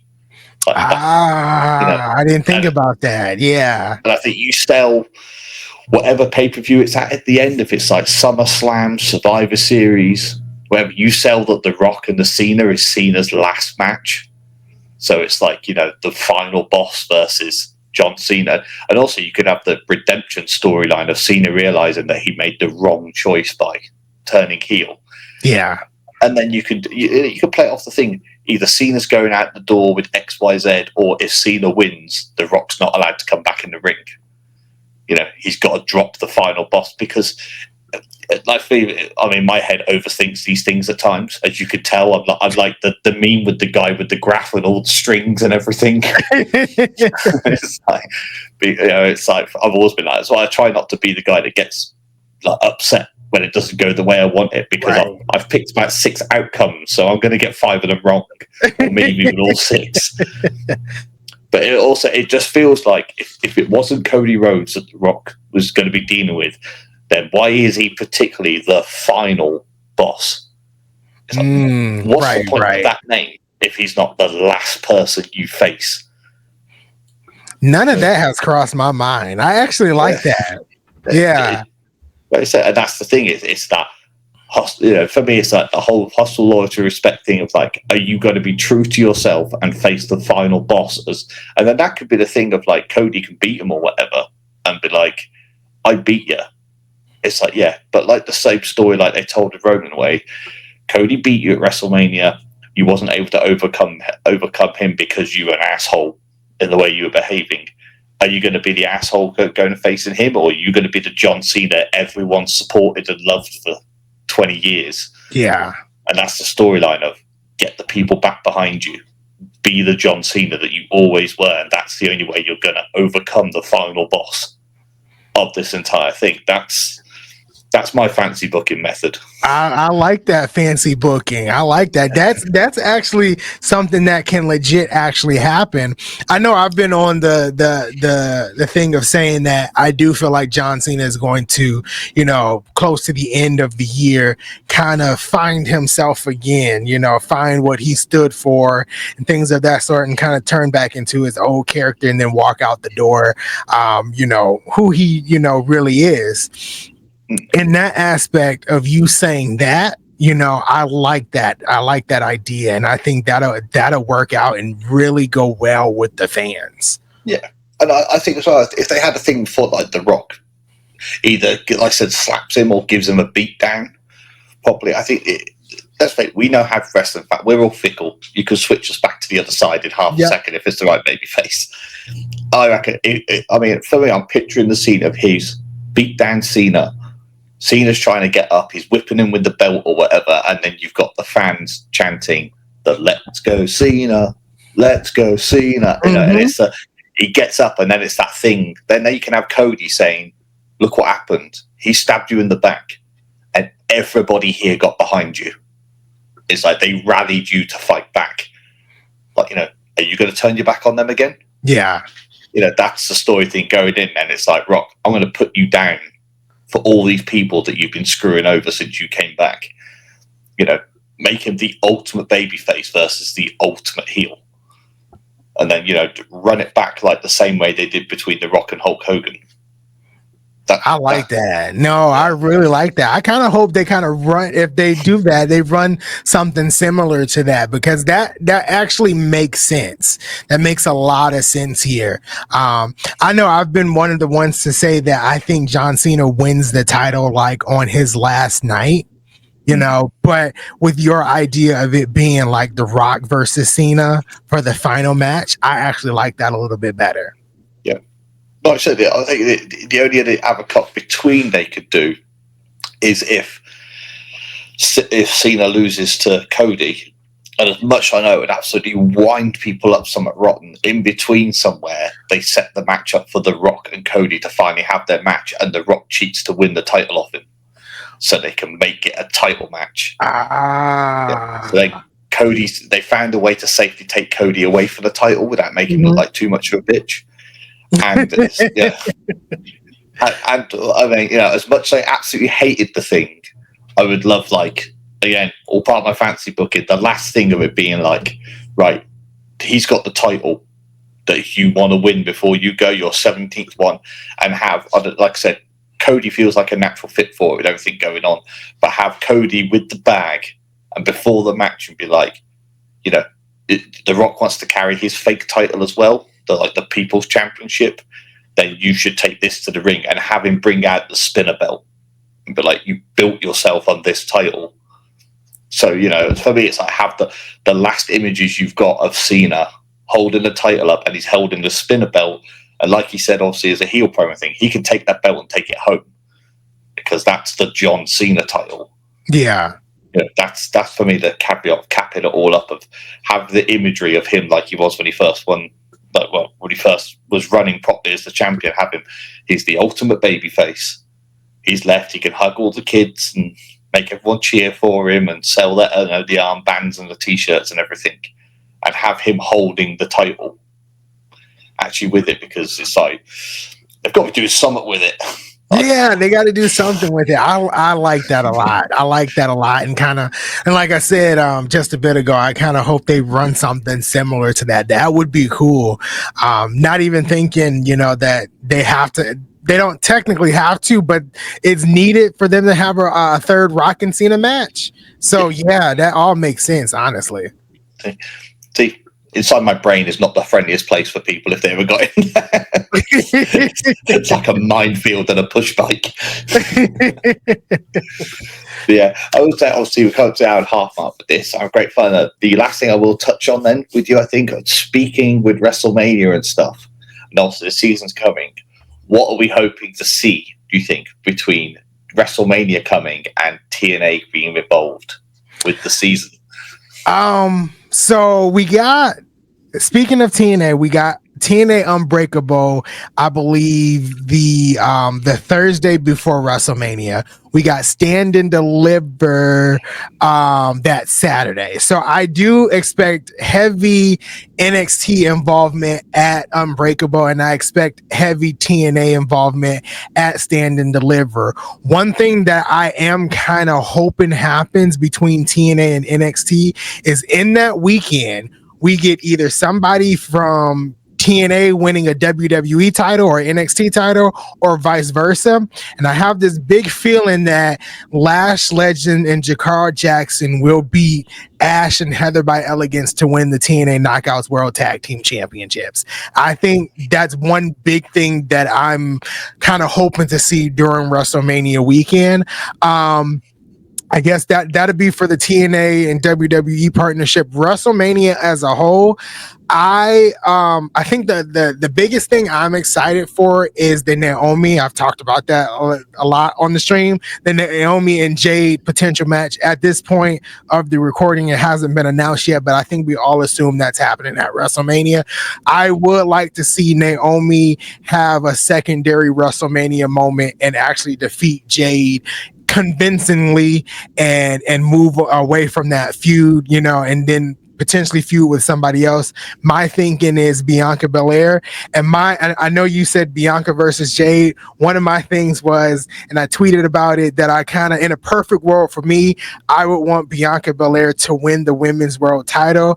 I would like Naomi to be drafted to Monday Night Raw, and we get that Naomi versus Bianca Belair feud on Monday Night Raw. That's one of the hopes for the women coming out of WrestleMania. And then the last thing for the men's side of WrestleMania, I am hoping that Jey Uso wins the world title. I'm not the biggest singles, him in a tag team with his brother. I thought he was great. Him being a singles wrestler hasn't hit for me like it has hit for others, and that's not a bad thing. But I do want Jay to have that WrestleMania moment when he's holding up the world championship. But if Gunther wins, I will not be upset, because I'm a huge Gunther fan.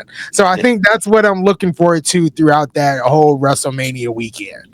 Yeah, man. Good chat. Like I said, I want Jay to win. Like I said, with Gunther, I just don't see Gunther going anywhere. That's the thing for me. Right. The only one scenario for Gunther, for me, that if he wins, that I want to see at WrestleMania finish. And I know, like, the concept, the big kid in me gets really excited about the concept, because the way they've been building them up is, I want Gunther to be there, holding up the title, or that if he wins, Kaiser to come out and be like, yes, the ring general, he wins again, WrestleMania, but and then Kaiser just wallops him to the floor. I just like flattens him. that. Yeah, That's cool too. Yeah, picks if it he up. wins, yeah, Yeah, and yeah, Gunther's like, "What the fuck?" And he'd be there like, and then his whole story being like, "You've treated me like your bitch." It's like, and I'm not, because like, I've loved Kaiser since back in the NXT days when he did stuff. He, for me, personifies the British wrestling that I grew up with, and like the style he wrestles. I think, like I said, having him as like the busboy for Gunther for so long just infuriated me. It was always, he can't get too far because it makes Gunther look bad if he's got somebody on his level, so he'd have to always sit back. The tag team wrestling, take a seat back. Something happened, like, Gunther's in a feud. He's the guy that gets taken out to show that the other guy's a threat, and then Gunther overcomes them because he's the better one. And yeah, it's like, so I'm like, no, Kaiser is genuinely tough as nails. It's like, so, and like a few weeks ago, he cut that promo. Just after the Rumble, he cut the promo that he did. He came out about his excellence and stuff, and I was like, well, again, it's like, why has this been held back for so long? right, Like, right. it's like they put him with Vinci, and I don't rate Vinci at all as a wrestler. Yeah, Again, he's like, he's basically like a different European version of Santino Marella without the jokes. The way he goes through is, yeah, and even though they repackaged him, put him on SmackDown, and then just jobbed him out for 2 weeks, and then he disappeared. It's like, why? exactly. But yeah, having him, and then for me as well, I think it's something is him and Gunther having a match. It's an old school world of sport style chain wrestling, hammering on the floor. There's not going to be any flips and fancy stuff. It's going to be, to me, it's like, I said to somebody before, and they were like, "Oh, I don't know." And I said, "Do yourself a favor." I said, "Do me a favor as well. Go back," I said, "and type in Backlash William Regal versus Fit Finlay." I said, "Then come back and have the conversation with me." I said, because they had a match at Backlash, and that was proper, just like, they put black and blue at the end of that match because they just beat the absolute piss out of each other. Yeah. Like they've always done. It's like, I like very physical wrestling. No, I'm with you there. I'm the same way. Yeah. Yeah. So it's like, for me, the idea of them two having a match is just like, it's like, stick it in my veins and let the whole thing flow. Yeah.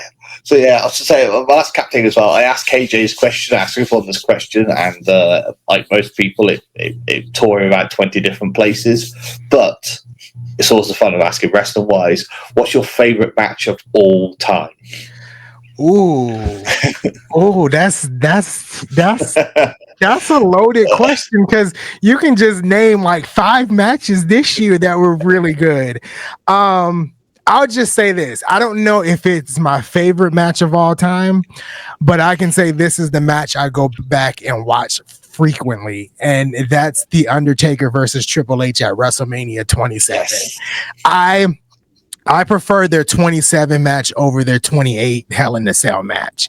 Yeah. The physicality in that 20 at WrestleMania 27 was intense between the two, and just for the Undertaker to win and not be able to walk out like the victor was insane. And I'm glad they ran it back at 28. And by no means am I saying 28 was a bad match, because it was spectacular in its own right.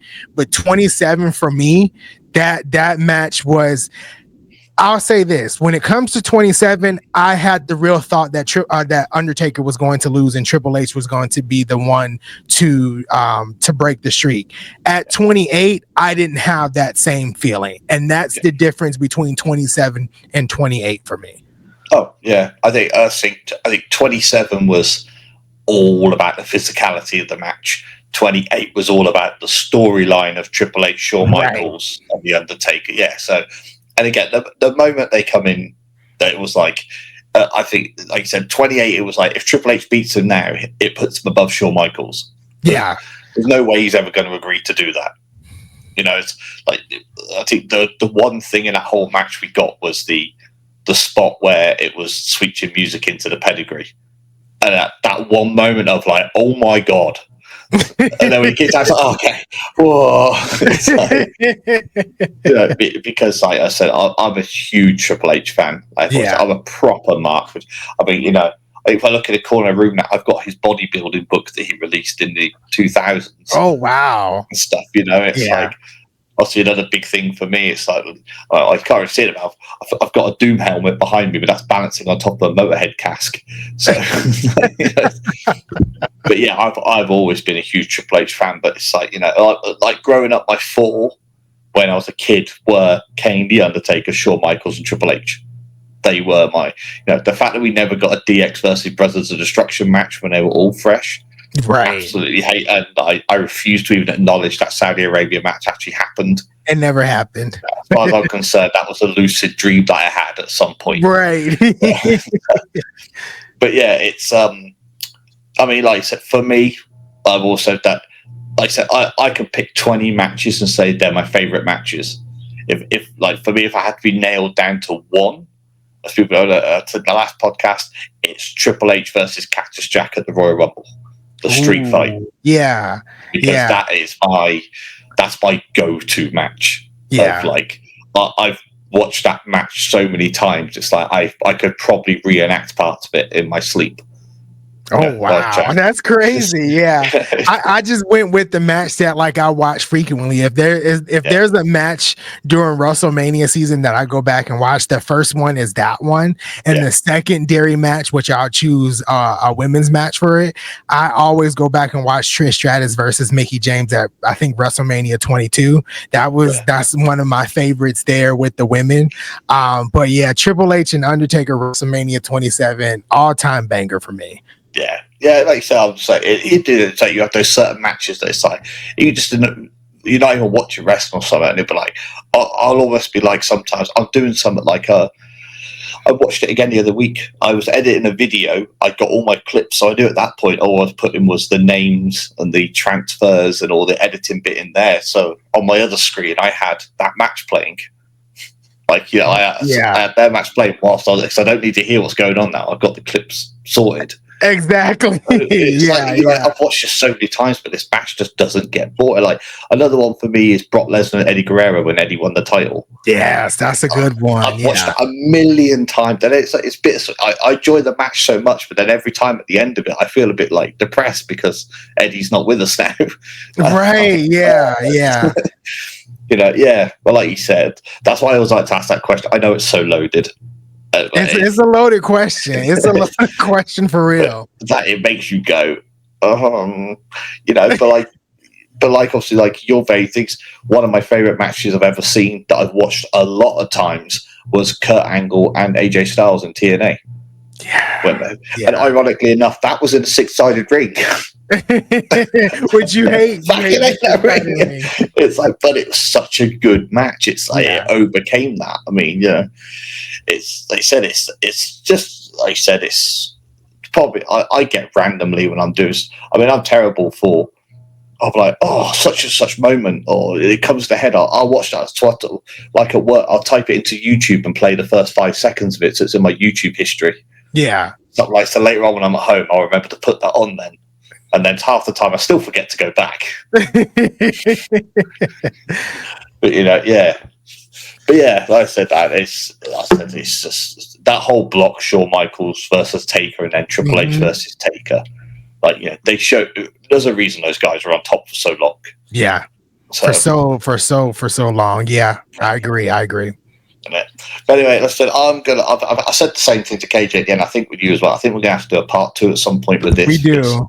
I feel like we kind of scratched the surface off, and there's still so much more to talk about. But we're gonna braid this now, so obviously I think we'll have a chat about that in the future. I would say as well. I think it'd be a really good idea for us at some point if you want to watch it as well. I think I'd like to sit down with you, put us in the same format here. But I want to watch through Trinity and Jordan Grace's finale match. I'm here for together.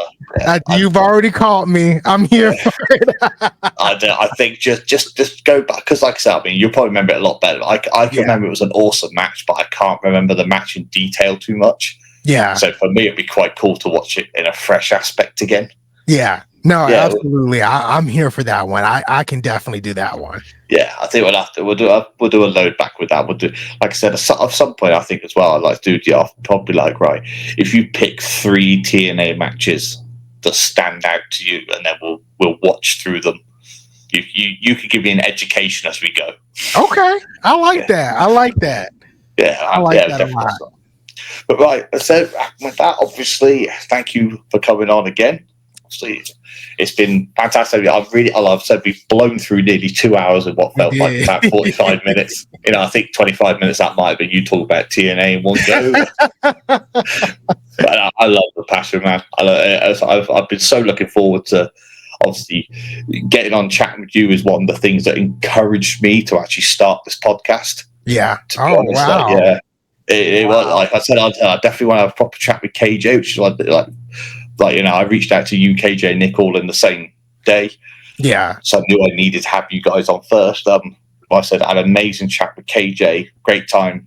Sainsbury's half. I had so much fun chatting to you. It's like I said, having the actual opportunity to sit and just talk with you has been like a real privilege and a pleasure for me today. So I thank you for that. appreciate that. I appreciate that. Yeah, it's just, and obviously it's going to be the same when I get Nick on. It's going to be great to be able to sit and have a proper chat with him because, unfortunately, we're all adults. We've got lives and families and all responsibilities and stuff that sucks our time away. Time takes us away from being able to watch more wrestling. Yeah, exactly. But yeah, I say that obviously, guys, make sure as well when you're watching, check out the link below for Wrasslin for Life. Obviously, they cover way more live stuff than I see on practically any channel I think of because that is their thing. And obviously, you'll see Anthony in a lot of those streams as well. Obviously, TNA related stuff, you'll see him definitely. Maybe not so much in AEW stuff, you'll see him because I decided not to touch on the AEW. You'll see when you watch the stream, watch the podcast with with KJ. You'll see. We touched on AEW a few times, we'll say.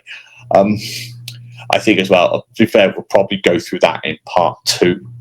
I'm cool with that. I am cool with that. Because, I'm sure you've got some thoughts and feelings to share the same as I have I do.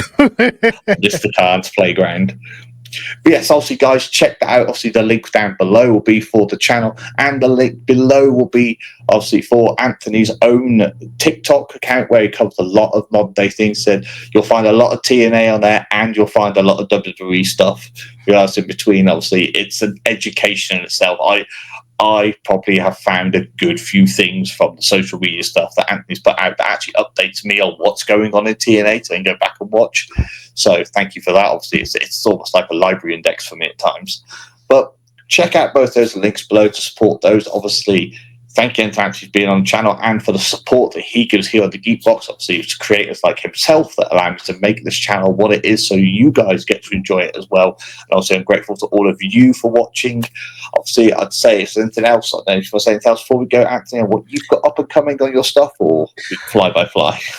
I have taken a break from the TNA Impact reviews recently because I had a change in position at work. So, but I'm going back to it. So soon in the next couple of weeks, I'll be pumping out those TNA Impact reviews, which is one of the favorite things I do on the channel, where I just sit and talk for about 15 minutes of that week's episode of TNA Impact. So I'll be starting that again soon. I'm excited for it. So you keep your eyes on the Wrasslin for Life Network for the return of the TNA Impact reviews. There we go. So you got it, number one place to go and get all your TNA information. I guarantee you see from this. But anyway, as always, thanks for watching, guys. I love you all, and I will see you all out there.